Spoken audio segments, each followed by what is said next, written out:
যারা মাধ্যমিক দেবে 2026-এ তাদের জন্য বাংলা বিষয়ে জ্ঞানচক্ষু গল্পের থেকে 5 নম্বর আসার সম্ভাবনা রয়েছে। এখান থেকে 5 নম্বর প্রশ্নের বেশ কিছু সাজেস্টিভ প্রশ্ন আমরা এই ভিডিওয় দিলাম, যা তোমাদের উপকারে আসতে পারে। প্রথম প্রশ্ন, পৃথিবীতে এমন অলৌকিক ঘটনাও ঘটে। উদ্ধৃতি শেষ প্রশ্ন, কোন ঘটনাকে অলৌকিক বলা হয়েছে? জিজ্ঞাসা চিহ্ন, সেই ঘটনার প্রতিক্রিয়া কি হয়েছিল? 2+3। 2 নম্বর প্রশ্ন, নতুন মেসোকে দেখে জ্ঞানচক্ষু খুলে গেল তপনের। উদ্ধৃতি শেষ প্রশ্ন, নতুন মেসোকে দেখে কিভাবে তপনের জ্ঞানচক্ষু খুলে গিয়েছিল তা গল্প অনুসরণে লেখো। 3 নম্বর প্রশ্ন, উদ্ধৃতির মধ্যে তপন আর পড়তে পারে না, দাঁড়ি বোবার মতো বসে থাকে। দাঁড়ি উদ্ধৃতি শেষ। তপন কে? জিজ্ঞাসা চিহ্ন, তপনের এরকম অবস্থার কারণ কি তা ব্যাখ্যা করে বুঝিয়ে দাও। 2+3। 4, আজ যেন তার জীবনের সবচেয়ে দুঃখের দিন।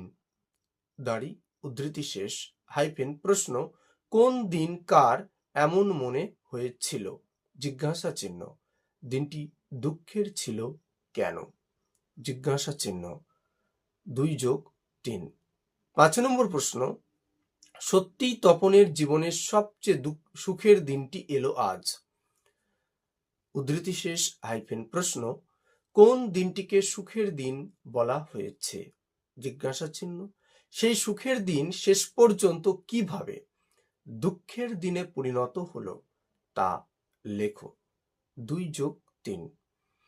6 নম্বর প্রশ্ন, উদ্ধৃতির মধ্যে তপন যেন কোথায় হারিয়ে যায় এই সব কথার মধ্যে। তপন যেন কোথায় হারিয়ে যায় এই সব কথার মধ্যে।